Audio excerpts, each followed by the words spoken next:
Hello and welcome everybody to this amazing interview that we're about to have. I know that a lot of you out there are always looking for some good insights when it comes to how do we make more sustainable impacts, and when we're choosing what products to buy and what to look for from our favorite brands and retailers. So our guest today, Juli Lassow, is here, and she's going to just share some really important information about how to make these kinds of decisions. And it's going to be good information for you and for your family. So it's really going to be a powerful interview.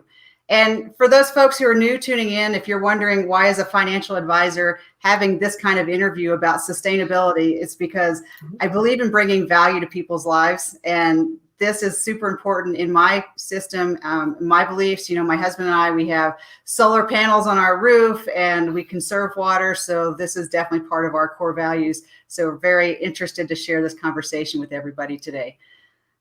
I was really pleased to meet Juli, and I can't wait to give you access to her because she is just a wonderful human being, and she's also very knowledgeable about what we're going to talk about. And we all need to get educated about how do we be better stewards of the planet? And it's such a hard thing because I think for me, it's almost like one of those like impossible problems. Like it's so big, what can I possibly do? And what I like is that Juli is going to actually help make it something that you can do in your day that will help make something better for the planet. And if we each can just figure out a little bit to do in our part, it has that multiplying effect. So that's what we're going to go for today when we get into that. So our conversation today, we're going to talk about circularity. And I'm going to be very excited for Juli to explain this because the first time we talked about it, she was talking about the circular economy. And I finally had to go, I don't know what that means. I didn't want to reveal myself, but I had to. So Juli's going to explain that to us. And what I love is that she said, this meeting isn't just for tree huggers and do-gooders. And so that's always like, do it because it's the right thing is one thing, but just do it because there's a way it's going to help you too. That's even better. So we're going to have this interview. You can share it with your coworkers, your friends, your family, and really looking forward to that. So we're going to get started right here. And what I want to do is I want to introduce Juli's background so you kind of understand where she's coming from. So Juli's particular area of expertise and her professional passion is retail supplier partnerships and how they are the differentiating factor in today's ever-changing retail landscape. If consumer product businesses want to thrive in these uncertain times, Juli believes, and she'll tell you in a minute, that they have to partner with fantastic suppliers who share their core business values. And I love this part because a lot of what we do in life, whether it's finance or retail supplies or you're a doctor or a lawyer, it starts with your core values. So I'm really interested for Juli to let that come across today. So prior to launching JHL Solutions, Juli gained her deep understanding of merchandising, sourcing, and analytics, both locally and abroad. Through 17 years in the progressive leadership roles at Target Corporation, the second largest retailer in the US. And even more fun, while not supporting your clients, you can find Juli exploring the Twin Cities in Minnesota with her families, enjoying the lakes, the nearest trails, or any just open eateries. She loves to be out and about enjoying all that Minnesota has to offer. So Juli has extensive experience as a business owner, a consultant, and now she's a speaker, and she does a lot of educating, helping retailers and their suppliers make environmentally conscious choices. So welcome, Juli. Tara, thanks so much for having me. I couldn't be more thrilled to be with you and your audience today. So glad to have you too, Juli. And, after reading your background, you have experience like across just such a broad spectrum. And it was interesting. I'd like you to talk about it. Like you worked for Target and in one of these large retail stores. And now that you're working in sustainability, like for me, like right away, I'm like, that seems like opposite things, but tell me how that's connected. How did I make that jump, you ask? Yeah. Part of it was as I was working within Target. Target does an amazing job at the mass retail level, really thinking about how they can be great community members, great global citizens, as well as serving their guests and their team members. So I do want to give Target a lot of credit for the approach that they're taking. But while I have been in retail my entire career, I did struggle with the fact that Me doing a really great job in retail meant that I was working really hard to sell a lot of products to people, products they might not need, that might not have been made quite as sustainably as they could, and unfortunately products that people were probably using and throwing away or not using very often at all. So I built up what I would call a bit of personal green guilt. And when I launched my own business a handful of years ago, one of my core business values was helping retail to show up better. And especially early on, I didn't have a lot of great language for what that really meant. But how I would say I bridge it is that in this, especially the sustainability space, my commitment to my retail clients and consumers, like the ones that are in your audience, people who buy and use things, is that I want to help clarify what a first or additional few steps you can take in making meaningful, sustainable change. So breaking something that's super conceptual, super big, like you were talking about earlier, into more practical, meaningful steps. And it's an undercurrent of my business, and it's something that I take a lot of pride in. I see a lot of impact with my clients, and I'm happy to have that conversation with your audience today. So, and it just reminds me, it's not a funny thing, but I remember going into like one of the big box stores, and the guy standing next to me, he was like, in 5 years, all of this stuff in here is going to be in a landfill. And so I know that that's what you're going to be talking about. So I think we need to just right out the gate, talk to us a little bit about what is the circular economy, and in layman's terms, please. Of course. Well, the circular economy is the concept that most consumer goods, and it's not just consumer goods, but for an easy example, most items that we buy are made from raw materials that are taken from the planet. So they're often mined, they're cut down, somehow they are harvested, and companies make products.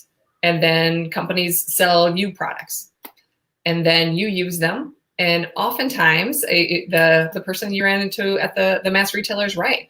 Once you're done using them, the items either sit in the back of your closet, not being used at all, or more often than not, they get thrown away. There is a very low percentile of consumer goods that get donated after they're done being used, or repurposed, or recycled in some way. So think of that as the straight line. We take the resources, use them to make things, use the things for a while, and throw them away. That's your straight line. And what the circular economy seeks to do is take that line and close the waste loop.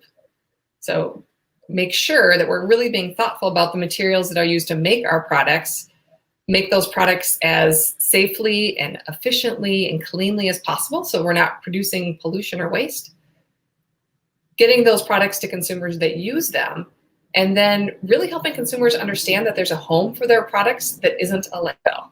And there's a few different ways that shows up, and I can dig into that a little bit more. But in straight layman's terms, it's going from a line of where we use raw materials and throw things away at the end of the line to making a loop or a circle where we are taking as little from the earth as we possibly can, and we are putting as little back in the form of landfill or burning something as we possibly can at the end of product use.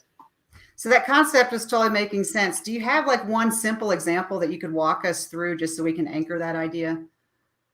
Yeah, absolutely. So one of my favorite examples, and there's a lot showing up in consumer goods apparel space. So if you think about the traditional basic t-shirt made of cotton. So back in the day, your only options would have been to have cotton harvested, which takes a ton of water. And even with the efficiencies today in farming and gathering and harvesting, there's still a lot of waste that's used when you're harvesting brand new cotton. But that cotton would be made into a t-shirt. You'd wear it probably an average of maybe 5 or 6 times if it's more of a trendy shirt. And then by and large, I think the number is still like 85% of clothing is just thrown away. Wow. So when it's thrown away, that's either means it gets buried in a landfill or it gets incinerated. And that's like 50 million tons of apparel follows that linear track today. Now there's some really great options where you can get a t-shirt that's made out of a recycled material.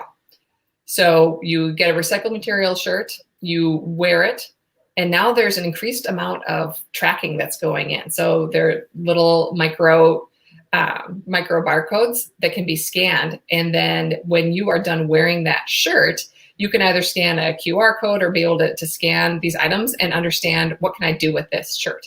So places like Madewell or H&M are now taking back clothing from their consumers. So when you're done wearing the shirt, you decide, oh, it's not for me anymore, it doesn't fit, it's got a hole in it. You can bring this shirt back to your favorite brand or retail partner.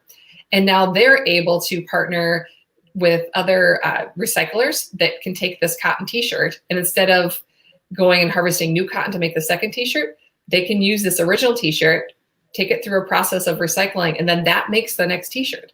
So it's essentially a closed loop. You don't need any new cotton to make that t-shirt, and that can be rewashed and reworn and then remanufactured many, many times. Okay, that's exciting. So I'm going to make sure that we make a note about like, where can I buy clothes like that? Because I love the idea. I wear my clothes out anyway. So if I can wear it out and recycle it, then that's even better. So that example is really helping me get a better idea. And so we've covered some basics of the circular economy. But can you benefit? I think we would all benefit from hearing a little more detail about the concept. So what else can you share? Yeah, I'd be happy to. So like I shared, when I started my own consulting business, I was looking for ways to help retail show up better. And I heard about the idea of the circular economy a handful of years ago. And it's only begun to increase in popularity since then. So this might be a phrase that people are hearing about here and there. And if you've heard about it, you've likely heard about Ellen MacArthur, who is the founder of the Ellen MacArthur Foundation. And her origin story is super interesting. A handful of years ago, excuse me, Ellen was better known for racing sailboats around the world than she was being any type of environmental steward.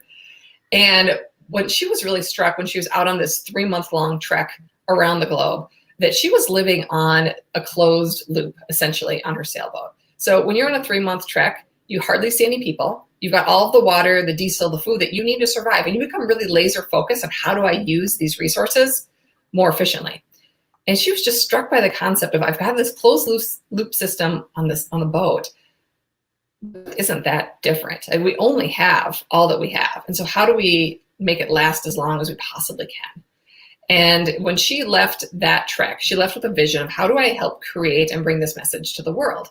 And a handful of years later, she launched what's called now the Ellen MacArthur Foundation. And it's based on 3 really straightforward principles. So first, find ways to keep all your raw materials in use and at their highest use for as long as possible. Secondly, find ways to make it as easy as possible to extend the life of these products. So whether that's recycling, like the example we just talked about, remanufacturing, reselling the items, how are you able to help do that? Not just for consumer goods, but how do we really think about the idea of moving from buying and owning things to more use and shared use? So this can come to life in cities as well. It's not just for consumer goods, but cities can be circular in how they use their resources. And then the third principle of the Ellen MacArthur Foundation is all around the idea of how do you create regenerative systems and systems that help build on each other. Because as I took you through that example of the t-shirt, it's really straightforward when you think about the item itself. But then think about all of the support that's needed to help bring that solution to life. And that's more of a system. So you design products that can live in that system where it's much easier for consumers like us to be informed of how can I make the right choices in buying, using, and then ultimately disposing of my items in a place that isn't a landfill. So I love how you're talking about this, and it's timely. I actually just watched a special on Netflix, I think, or something, and it just talked about there was this little island off the coast of Japan, and they clear cut all the trees. And what the unexpected consequence of that is it created a dead zone in the ocean. And that's what they figured out, that the trees actually interact with the ocean. And this idea is that this is what we have, and how things interrelate and interact. So I think this concept is starting to become more and more if it's reached me, it's becoming popular. Like we're knowing about it. And that's absolutely an accelerant. I think we're all seeing major climate events happening around the world and understanding there's more connectivity everywhere. So I would say that's been a piece of why sustainability in general is becoming more popular, but specifically the circular economy helps to connect those dots.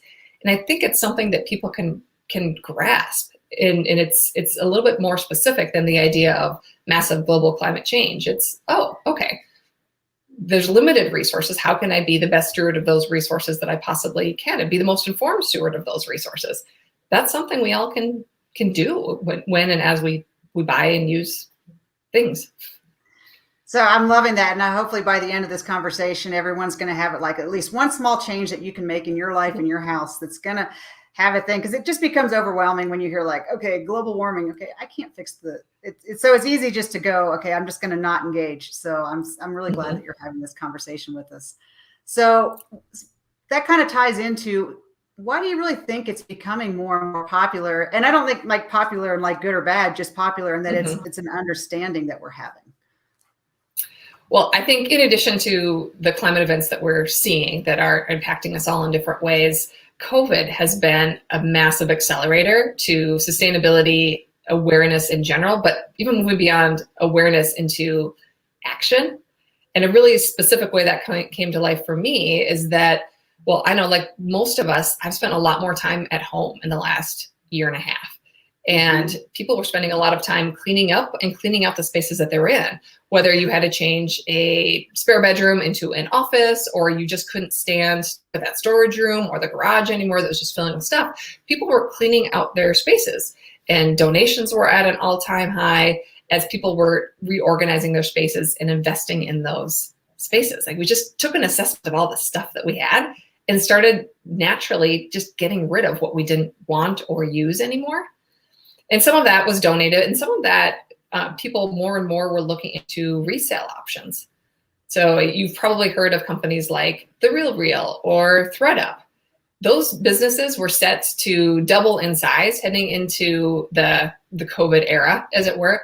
And now their acceleration is way off of that trajectory, even higher, because people were looking for ways to make money by selling things that they didn't need anymore. So whether it was work clothes or clothes that didn't fit anymore, they just got rid of a lot of it. And then with that extra money from resale, they were being really thoughtful on, okay, now what do I need to buy back into? But I think COVID, in a really interesting way, accelerated this idea of using something versus wanting just to buy and have all the things. And people really shifted away from that disposable, fast fashion, fast home accessories trend. You're not buying as much junk anymore. You're just buying what you need so that space meets its highest purpose for you in your home, or your wardrobe is meeting you where you are and not excessively large. Well, and you're making me think, like one of the things that Chris and I did was we started on a healthy eating diet. So it was more about cooking one meal and then having leftovers for the next few days. So we bought those washable bags instead of just, the box of throwaway plastic bags. So we're reusing those. So, and that's the thing, that it feels very simple, but maybe if everybody does something like that, it can have a larger impact. Because it's always hard to think like, what can I do? Like, what if, how can I have an impact? Well, that's a perfect example of the impact though, Tara. It's assessing, what do I need and how do I make the most use out of what I need, and not just buying out of impulse, but buying in a really purposeful way. And once you assess what you need, you have a very specific shopping list in mind. And then I think it becomes much easier to think about, who are the brands and retailers that I want to support with this new, very specific need. And then you can start looking and listening for commentary around the circular economy. So I'm always going to be a big Target fan. And recently they shared that within the next decade, their own brands, their private label products, will all be sustainable, and they're pursuing circularity so that the products are made with as few new resources as possible. The packaging is either 100% reusable or recyclable or compostable. And the products themselves will have some sort of recyclability or reuse component where they're providing their guests the support to make better decisions. And the more that consumers show up for those retailers or brands that are making that type of commitment, the more and more retailers are going to jump on the bus and say, hey, this is something that we need to offer for everyone because it's the right thing to do, and it's what our customers are demanding. Can you talk a little bit about, and this is a little, you've just struck me as like, how do you deal with that though? Like the person like me that's going, okay, that sounds amazing, but is it really going to matter? Like if I make a difference, like if I change, who's going to see me over in the corner? Like how do you deal with that? Like, cause I'm sure I'm not the only one that goes, yeah, I should be doing this, but I'm a drop in the bucket when there's how many billion people on the planet. How do you address that feeling? You're a drop in the bucket, but you've got a very, very important and powerful voice. And coming through COVID, the US especially, and we're getting reports and understanding what this looks like globally, buying patterns have changed, and consumers are buying much less frivolously. And so for you to step up, just step one is being really thoughtful and purposeful in what do I need to sustain the life that I want for my family, the values that are important to me, and being more purposeful as opposed to the idea of having more for the sake of more. So that's a pretty recent concept. And there is some reframing to that. In earlier conversations with you, I know I've shared this example, but it was only a couple hundred years ago that the Industrial Revolution really started in America. And it wasn't so much a natural growth, but factories were becoming so efficient. They were making so many products that they were outstripping what the consumers in America would be able to buy. So they're making more clothes, more blenders, more shoes, more cars. And so it became a much more concerted effort to tell consumers that, yeah, you absolutely want new jeans every season, or 2 or 3 pairs of shoes to wear every season, or 6 types of sandals. But it's stunning that it really has only been the last few decades that has become an exponential increase. So like the average number of jeans that most people in America have in their closet is like 6 or 7, but a quarter of people have 10 or more pairs of jeans. But regardless of how many you own, most people only wear like 2 to 3 pairs on a regular basis, and they rarely wear them till they wear out. Usually they stop fitting, to be honest, before you would actually get another pair that replaces that shape. But 1 pair of jeans takes the same amount of water that you'll drink in 7 years to make. So they're incredibly resource intensive. So even just taking a moment to have your mind open to what do I need, and then thinking through what's the implication of what I'm buying.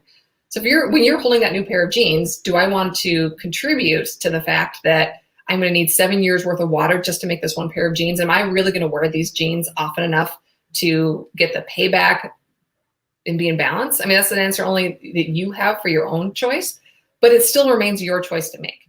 It's the same thing with your phone. How long do you want to have a phone before you can be really thoughtful on sending it back or taking advantage of T-Mobile's or Apple's trade-in program versus leaving that phone sit in your closet? And there's hundreds of dollars of valuable rare earth materials that are sitting in that phone that can be reused. But the frequency with which you change your phone and the frequency with which you trade in that phone all has an impact. And so if more of us are more aware of the different choices we can make, we can be more purposeful in our priorities and more purposeful in our choices. That starts to add up, and retailers and brands pay a lot of attention to that. And I like that. And I want to touch base. You talked about the Industrial Revolution. And I can remember I was visiting China probably about 10 years ago now. And I was in Beijing, and just the pollution from all the factories and the cars.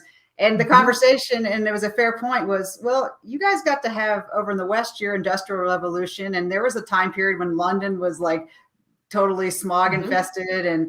And so why don't we get to have ours? And it was, I can understand that feeling of frustration to go, well, why do we have to do that? But what it looks to me like what's happening is they're starting to make that leapfrog and say, okay, we don't have to go through all coal-fired plants. But that's a real feeling I think a lot of people have. And how do you address that? Like, well, why is it on me? Everyone else should have been doing it better before. How do you help people go, okay, but here's where we are today? There's a few different ways I would think about it. One, I also, having worked globally and worked in China, I've certainly heard those concerns as well. And it's a little bit of the justification and the whataboutism. And part of it is accountability that, yes, when the Industrial Revolution kicked off in Europe and America, we know a lot less than we know now. So I think we've got the opportunity to act on better information. We know the impact of coal burning facilities. We know the impact of taking raw cotton, raw lumber, in making our products. And so it's also responsible to act in the way that we would have 200 years ago in certain respects, but not be fully aware of all the efficiencies we can take advantage of. So in China, 200 years ago, if the Industrial Revolution had kicked off, we wouldn't be using the same technology. We wouldn't be using the same efficiency that the factories are able to take advantage of. And making better choices also means that we're able to invest in those technologies more quickly, and the cost comes down more quickly. So if we can find different energy sources and leverage different energy sources, as opposed to doubling down on coal, those energy sources are becoming a lot more efficient for factories and manufacturers, and they're able to actually increase their output. And for consumers, making better choices with food consumption, whether it's organically grown food or regenerative food, there's often more nutritional value, and there's also a way to have clothing and apparel that's made from organic that's better for your body. So you're just able to make better consumption choices as well, and acting on that better information that we have. So that's great. And then that leads right next to the next question is, so what's it going to cost me? Is it going to cost me a lot more to buy sustainably sourced items? We're in an amazing age of innovation. And yes, the first prototypes of certain concepts do cost more, but the adoption curve is accelerating so much more quickly that as the adoption goes up, the demand goes up, the supply starts to go up, those costs come down very, very fast. So it's not like you're waiting 2 or 3 years or seasons for iteration. You're seeing the investment from global investment organizations just skyrocket. So the dollars are there to help fund these more sustainable investments. But there is an element of putting your money where your mouth is. If organic food is important to you, yeah, you probably will still pay for a premium for organic food. You're going to get a lot more health, nutrition benefit from that. So you're going to end up buying less. And then if you invest in products that last longer, you're going to spend less because you're going to replace them less often. Or you can, if you buy a higher quality item, you can probably resell that item, whether that's on Craigslist or ThreadUp. And you can, by investing upfront, you can also recoup the benefits financially, emotionally, and from a health and nutrition perspective, as well as supporting the earth itself by taking fewer and more thoughtful use of the resources that you need to live the quality of life that's compelling for you. So, and then as you were talking, I thought of another example of my husband's always wanted a Tesla. And a few years ago, about 6 years ago, we actually got solar panels put on the roof of our barn because it finally reached the point where it was break even. So it was a wash to have the solar panels with so we got tax write-off. So that was good. And then it's a wash in terms of cost. But what we've noticed is since we got the Tesla, our power bill hasn't gone up because we have those. That's fantastic. So it can work. And I like it. It's funny. It's like, do it because it's the right thing. But if not, there's other reasons. You can get some absolutely tax yes. And like you said, you're taking better care of your health. And when you take better care of your health, you're going to live longer. So there's all these connector points that you can find a reason to make it work. So gosh, we're getting close, but I just want to, because this is such a crazy topic, but what I would like you to do is if someone's really passionate about learning more about the circular economy and taking some additional steps, how do they do that? Well, I am more than happy to connect with anyone in your audience. LinkedIn is probably the best place to find me. So it's Juli, Juli, and Lassow, just as you see on the screen here, Lassow. So reach out. I'm a massive connector on LinkedIn. And I do my best to help curate both on the retail side and the consumer side, the changing landscape of the circular economy. So that could be a curated list for your audience to reference. You can also check out my website, JHL Solutions, where there's content that's regularly up there. It's more focused on the broader retail landscape and sustainability versus consumer insights, but they're more than welcome to connect there. And last, I'd love to invite your audience, if you're interested in getting more hands-on practical understanding of the circular economy, I'm launching programs this fall where I would be able to bring a group together and go through an online simulation that actually shows you how the circular economy works, what some of the key measurements and metrics are, and the decisions that are being made to help bring this to life, to help educate their consumer choices. And reaching out to me is a great way to be able to start that conversation. And now, Juli, I know that you're starting to do a lot more speaking. Do you have any engagements that maybe the general public can join in on, because you have this great information? Is there any way that people can start to get access as well that way? Oh, I so appreciate that. The website will always have the most updated list. I'm super excited. You're the first ones to hear about it, but I will be sharing at the Twin Cities Startup Week, both a Circular 101 overview as well as an open to the public simulation. So if you're in the Twin Cities area of Minnesota, feel free to join us. And I think there'll be an online component as well. So information will be on my site. So for the audience that's listening today or shortly after, feel free to check out the site, and hopefully there'll be for our non-local Minneapolis listeners, a way to get some of that content online. So thank you so much. So to summarize this, my big takeaway is we learned about the circular economy, and in my head, I have like this XY graph of this line going from the store straight to the landfill. And Juli has Yep. taught us about this circular concept where you can buy things and they're renewable and they're sustainable, and trying to just be more thoughtful about what we purchase. Not saying you can't buy things, but just being a little more thoughtful about it. And then Juli's done such a nice job of explaining to us just simple things like, how many pairs of jeans do you really need in your closet? Maybe 2 instead of 10, because every one of those pairs of jeans just uses so much water. So she gave us a lot of really good things that we can do to make a difference just in the choices that we're making every day. And then please visit Juli's website, because she's going to have continuing education and sharing ideas. And what I really like about Juli is she's taking this large, huge world problem and breaking it down into something that actionable that I can do today. And so I really appreciate that, because that makes me feel more relaxed. Like it's not such an overwhelming thing. Like I can make little choices today and it'll matter. And so Juli, thank you so much Can't ask for more than that. For joining us today. And for those listening, don't forget, please share this interview with your friends who may not have been able to listen in today. And really looking forward to sharing an awesome topic with you next time. Can't wait to hear about all your success. I'll talk with you later. Bye. Thank you, everyone.